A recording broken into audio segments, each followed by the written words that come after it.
ہمارے معاشرے میں چل رہا ہے کہ لوگ جو ہیں وہ لڑکی لڑکے کو کہتے ہیں کہ تم چلے جاؤ سیر کرنے، اکٹھے چلے جاؤ ریسٹورنٹ میں جاؤ، ہوٹل میں، اور آپس میں بیٹھ کے گپ شپ کرو، ایک دوسرے کو سمجھ لو، ایک دوسرے کو جان لو، تم نے آخری زندگی گزارنی ہے۔ میں اس میں ایک بڑی انوکھی سی بات کروں گا۔ ایک یہ بات ہے جو آپ نے کی کہ جاؤ گھوم لو اور ایک دوسرے کو انڈرسٹینڈنگ کر لو، یہ تو حرام ہے، ظاہر ہے خلوت جائز نہیں ہے غیر محرم عورت سے۔ اور ایک یہ ہے کہ نکاح کے بعد وہ رخصتی سال 2 سال لیٹ کرتے ہیں کہ یہ انڈرسٹینڈنگ کر لو، سمجھا لو، یا یہ کہ وہ پڑھ رہا ہے وہ پڑھ رہی ہے، یہ اس طرح کے چکر میں۔ تو ان دونوں صورتوں میں شادی نہ ہونے کا امکان زیادہ ہوتا ہے، اور ہو بھی گئی تو ٹوٹنے کا امکان زیادہ ہوتا ہے۔ اس کی وجہ کیا ہے؟ اس کی وجہ یہ ہے کہ ایک ماں کی اولاد، بیٹا بیٹی، ان کی لڑائی ہو جاتی ہے نہیں؟ ہو جاتی ہے نا، حالانکہ ایک ماں کی اولاد ہے، مزاج ان کے الگ الگ ہیں۔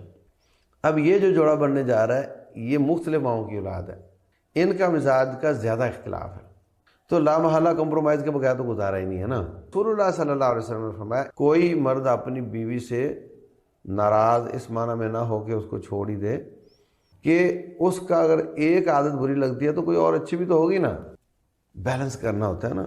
تو آپ کو کچھ چیز اچھی لگ رہی کچھ بری، تو ٹھیک ہے گزارا کرنا ہی پڑتا ہے نا، اس کے بعد گزارا ہی نہیں ہے۔ یعنی فطرت ہے یہ کہ وہ الگ پلی بڑی ہے، وہ الگ پلا بڑا ہے، اس کو بھی کمپرومائز کرنا، تجھے بھی کمپرومائز کرنا ہے۔ اگر آپ تھانے دارہ سسٹم رکھیں کہ نہیں جس طرح میں کہتا ہوں ویسے ہوگا، تو وہ تو پھر ٹوٹ جائے گی۔ رسول اللہ صلی اللہ علیہ وسلم فرماتے ہیں کہ استوصوا بالنساء خیرا، میں تمہیں عورتوں کے بارے میں اچھا سلوک کرنے کی نصیحت کرتا ہوں، اور فرمایا کہ فإنہن خلقن من ضلع، یہ ٹیڑھی پسلی سے پیدا ہوئی ہیں، وإن أعوج الضلع أعلاہ، سب سے ٹیڑھی پسلی اوپر والی ہوتی وہاں سے پیدا ہوئی ہے۔ ان ذهبت تقیمها کسرتها، اگر تو اس کو سیدھا کرنے نکلے گا توڑ بیٹھے گا، وکثرتها طلاقها، اور اس کو توڑنے کا مطلب طلاق ہے۔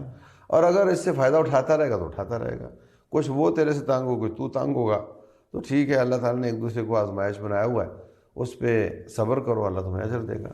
تو اب 100% تو ہوگا نہیں، یہ جو انڈرسٹینڈ کرنے نکلے ہیں نا یہ تو نہیں کر سکتے۔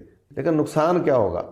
شادی جب ہو چکی ہوتی ہے، رخصتی ہو چکی ہوتی ہے، سارا دن طبیعتوں کے اختلاف کے مناظر نظر آتے ہیں، یہ کیوں نہیں کیا، وہ کیوں نہیں کیا، تم نے تو یہ کہا تھا، تم نے تو وہ کہا تھا، اور رات کو ان کے سارے غم بھول جاتے ہیں، سمجھ آ گئی؟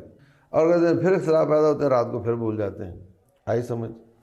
اور جو رخصتی سے پہلے انڈرسٹینڈ کرنے نکلتے ہیں یا نکاح سے پہلے انڈرسٹینڈ کرنے نکلتے ہیں، ان کے بھولنے کے اسباب زیرو ہوتے ہیں اور اجاگر ہونے کے اسباب بہت زیادہ ہوتے ہیں، نتیجہ طلاقیں ہوتی ہیں، بہت زیادہ کیس آتے ہیں ہمارے پاس۔